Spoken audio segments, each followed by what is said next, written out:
श्री हरिविजय कथासार अध्याय 4 श्रीकृष्ण जन्म, महाबळ भटाची फजिती आणि पुतनेचा वध। छोटा श्रीकृष्ण गोकुळात आल्यावर यशोदेच्या कुशीत शिरला। काही वेळाने यशोदा जागी होऊन पाहते तो आपल्या कुशीत सुंदर बालक निजले आहे।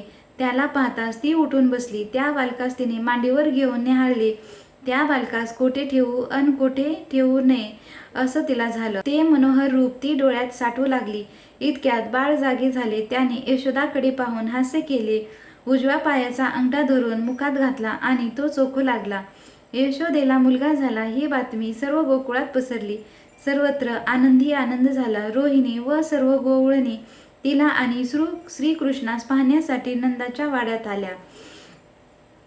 नंदाच्या घरात दाटी झाली। त्यांना बसण्यासाठी नंदाने दारात मंडप उभारले। त्या मंडपात नाना तऱ्हेची वाद्य वाजू लागले। प्रत्यक्ष श्रीहरीचाच नंदाचे घरी अवतार झालेला। मग तेथील वातावरण आनंदाने भरलेले असल्यास नवल नाही। ते कौतुक पाहण्यासाठी देवांचीही आकाशात दाटी झाली।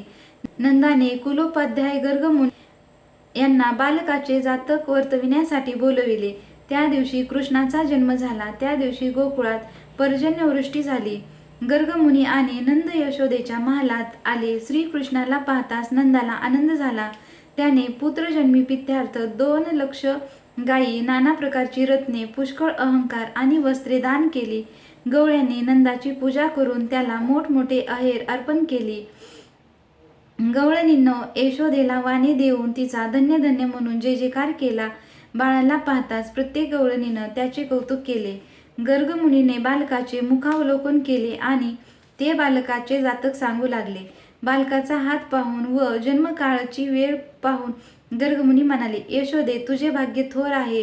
प्रत्यक्ष श्री विष्णू तुझ्या पोटी आला आहे। तो आपली कीर्ती त्रैलोक्यभर करील। या मुलावर तऱ्हेची संकटे येणार आहेत, परंतु त्या सर्वातून हा सुखरूप बाहेर पडेल। गर्गमुनींनी वर्णन केलेले त्या बालकाचे अद्भुत जातक ऐकून नंदाने सर्व मंडळी चकित झाली। पुढे 12 दिवस गोकुळात कृष्ण जन्माचा अपूर्व सोहळा साजरा झाला। 13व्या दिवशी त्या बालकाला पाळण्यात घालून मुलाचे नाव श्रीकृष्ण असे ठेवण्यात आले। सुहासिनींनी यशोदेची ओटी भरून तिला बहुमोल अस्त्रे व श्रीकृष्णास अलंकार अर्पण केले। श्रीकृष्ण जन्मापासून गोकुळात आनंद नांदू लागला। श्रीकृष्ण जन्मापासून गोकुळात आनंद नांदू लागला। सर्व प्रकारची समृद्धता जिकडे तिकडे दिसू लागली।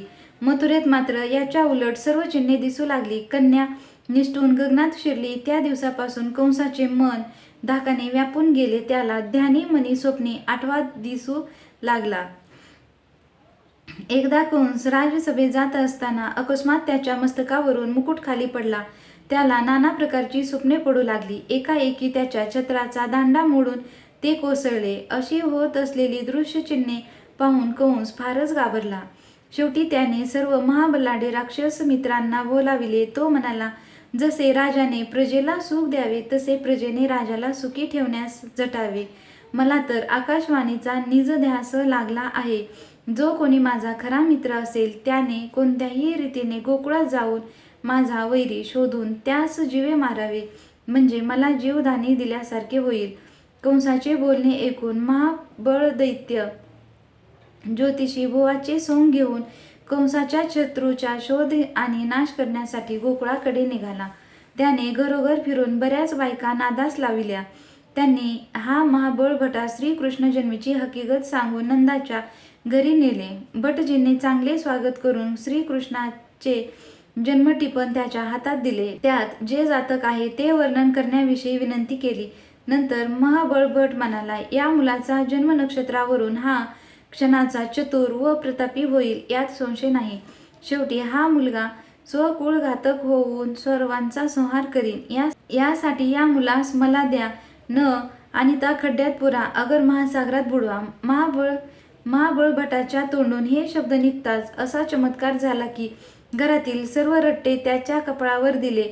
प्रथम लाटणे येऊन आपला शत्रू काळासारखा वाढत आहे हे कंसास कळावे म्हणून महाबळ भटास जिवंत सोडून दिले।